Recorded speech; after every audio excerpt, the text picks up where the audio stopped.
is landslide and also mandate. I heard Jason Miller, Trump advisor, saying Trump won in a landslide. He has a did. huge mandate. He does. Marco Rubio, the Republican senator, who was much ridiculed by Trump previously, but of course he fell in line and ultimately kissed the ring. Yes, he Marco did. Rubio was on CNN this morning, and he was asked, hey, do you think this is a Senate that would even confirm Robert F. Kennedy Jr. to anything? And Marco Rubio says, listen, it was a stunning victory, overwhelming, landslide, mandate, etc. This is critical in terms of understanding how they are going to view any checks and balances on Trump over the next at least 2, if not 4 years. Administration, if you are part of the Senate, you'll have a say, of course, in confirming Donald Trump's nominees. He's obviously campaigned with Elon Musk extensively, and Robert F. Kennedy Jr. has recently expressed interest in a cabinet-level post.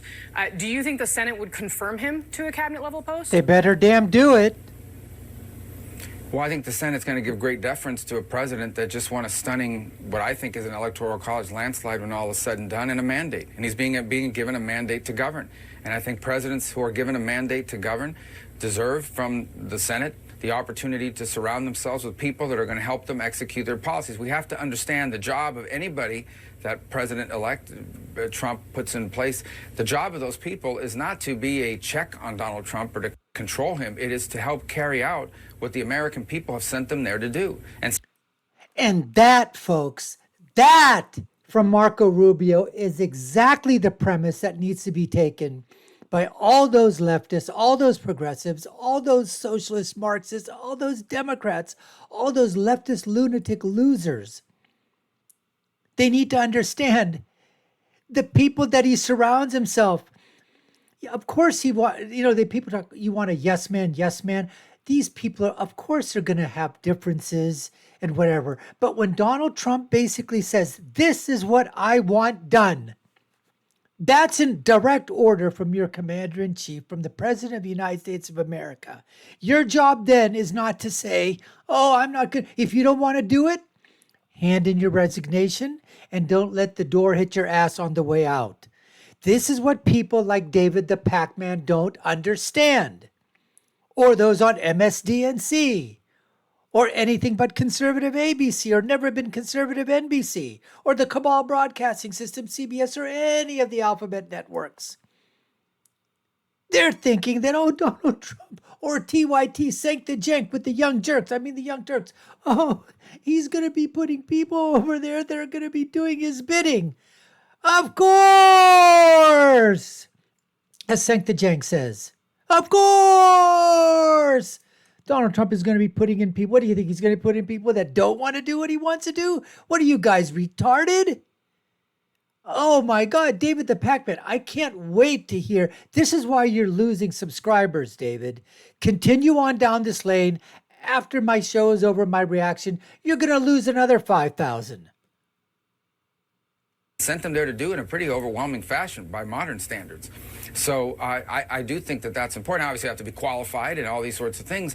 But beyond that, we have to ensure that he has a team around him that helps him execute his public policy, yes, not undermine it or stand in the way of it. That's the same thing Joe Biden and every president we've ever had has wanted to be surrounded by his, people that are going to do a good job, but ultimately. So listen, Marco Rubio does this. Well, of course, you've got to be qualified. He throws that in there. But there will be great deference given to a president who won with such a landslide. There and should be, David. Such a mandate. Let me interpret this for you in clearer layperson terms. Is Trump? Okay, here comes the bullshit, folks. Here comes the political bullshit. This is why David the Pakman is losing subscribers and people on the left, because he's going to talk down to you folks now. He says, let me explain the reason why this is going to happen. This is why these are the lies of omission that are coming out of the mouth of David the Pakman. Let's listen in and see if we can learn something. You really think you're going to? I highly doubt it. Trump going to be completely out of control and expect to get everything he wants? Yes, the answer from Marco Rubio is Yes, he will. He will be out of control and making it super clear. Now, what tools will Democrats have? In the None. Senate, it's still, we don't know yet, but it's looking like 54 is the number of senators that Republicans will ultimately have. With 54 votes in the Senate, there are certain things that will require 60 votes. They'll need to get 6 Democrats on board. And if they're not able to do it, well, then they're not going to be able to get through what they want to get through. And then in other areas, the filibuster is something that maybe would be used. I'm not a big fan of the filibuster, but like I always say, you don't unilaterally disarm. And thus, if there is if the filibuster is still there, and there's a situation where you can use it in order to prevent Trump and Republicans from doing something horrible, then you use it.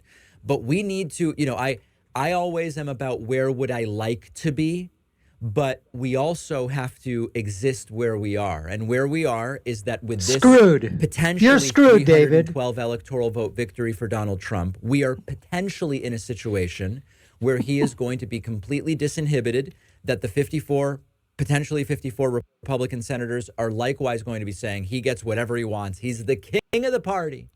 And we need to be ready with every single tool that we have to prevent him from doing the worst of what he might want to do. Yeah, David, keep looking to the sky there, buddy. There's nothing up there. It's a bird. It's a plane. It's Donald Trump. Listen, David, you're still not understanding. And I'm telling you, just keep staying in this lane. Keep shelling out this political dribble that you basically concoct in your brain, whatever is left of it, between your 2 ears. And keep coming up with that political punditry that you so masterfully, artistically provided your subscribers and your audience for 4 years. The lies, the obfuscation, the bullshit, the premise that everything that you were talking about was truthful, the lies of omission that you did, and yet you continue to peddle that same verbal political diarrhea over and over and over again. And I'm begging you, David, I'm begging you. Well, first I'm begging you to have a debate with me, little old me, Dr. Nasir Shaikh. But you won't, because you know that if you ever were to come up and debate me, I would wager that you would lose at least another 50 to 100,000 subs. Because they would just say, oh my God, Dr. Nasir Shaikh just wiped the floor with David the Pakman. What the hell just happened? So anyways, that's my challenge. It's my challenge to you, David, my challenge. I challenge you, David. I want you for a debate. Anyways, we appreciate you taking the time, folks, to watch. You're watching the Dr. Nasir Shaikh Show. I've been your host. My name is Dr. Nasir. If you've been so already, subscribe to the channel, like, share, and follow. Y'all know what to do. And I'm telling you what, there's a lot of you followers of David the Pakman who are still, hooked into him, which is perfectly fine. It's all right. Why don't you let him know in your comments on his channel that Dr. Nasir Shaikh would like to challenge David the Pakman to a debate? Would you help me out there? Would you help out a fellow, bruh? Come on, bruh. Help me out here. Anyways, my final thought is always, when you're right, you're right. And when you're left, you're wrong. Until next time, folks, take care and stay safe.